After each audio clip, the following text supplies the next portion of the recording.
The White House, Wendell, thank you. Even as the U.S. tries to jumpstart peace talks on Syria, the Syrian regime's forces are launching bloody attacks on hospitals and medical staff, keeping the sick and wounded from getting the life-saving treatment that they desperately need.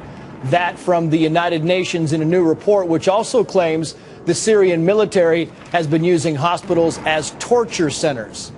The U.S. military reports the threat of a strike did slow things down on the battlefield. Forces retreated some, trading their attack positions for bunkers. But with the threat of military action from the U.S. on hold, we're now seeing reports of new attacks, suggesting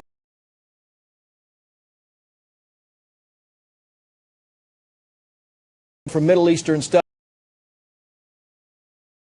lived in Syria for a while. Mr. Husain, thank you for joining us. Thank you for having me, Trace. It seems from the rebels' point of view that they have lost their best chance to get Assad out of power. But then if you look at things in the big picture, it's not really clear the United States wants Assad out of power because we don't know who's next. And it's the old theory, if you break it, you own it. So really, what are the rebels, what's the game plan for them now? It's hard to tell because the rebels are divided among themselves. There are many fighters who are secular leaning, there are many more fighters who are Islamist leaning, and many more fighters still who are Salafi jihadi leaning. So there's no coherent strategy among the various factions inside the rebel community other than to just simply overthrow Assad. Now, while that's a noble aim and that's something that has some purchase among the Syrian population at large, there are many inside the country that don't necessarily want to see the end of Assad for the kind of issues you alluded to, that what comes after Assad may well be worse for Christians, for Alawis, for Druze, other minority communities, for Israel. And indeed, it's fair to say, I think, that the United States doesn't necessarily have many allies or friends among the rebel communities.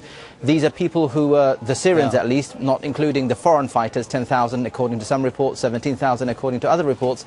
Even among the Syrians, we are talking about a population that was raised on anti-Americanism, raised on anti-Israeli, anti-Semitic teachings. And to think that after Assad they would come and they'd become new allies for the Americans in a very hostile region, I think, is dreamland.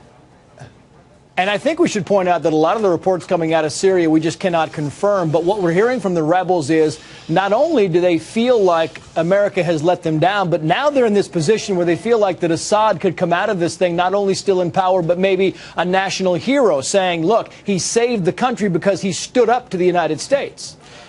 That's absolutely right. A national hero, indeed. I could go further and say he would be seen as a regional hero, a new Saddam Hussein, a new Ahmadinejad who's defied the West, who's defied the United States in particular. But I think it's better for us to take this psychological strengthening on his part rather than for US blood and treasure to be sacrificed in a cause in which there will be no gratitude for whoever comes after Assad inside Syria. And the rebels are perhaps best advised to come to a political solution, come to a diplomatic settlement with the Assad regime, negotiating whether it's a land settlement, whether it's greater political openings, whether it's releasing their prisoners, or whether it's a greater degree of political transparency inside the regime. Fighting against the horrendous nature of the Assad regime is increasingly becoming a fight to the death for both sides. And essentially, this is not a fight that the US will get involved in as things stand at the moment. Right. So it's wrong of them, I think, to be dependent so heavily on America to come to their aid when, 350 million other Muslims in the region have not come to their aid for understandable reasons. Sure, and they're fighting the war, now they're fighting politics. Ed Husain, Council on Foreign Relations. Mr. Husain, thank you. Thank you, Trace, for having me.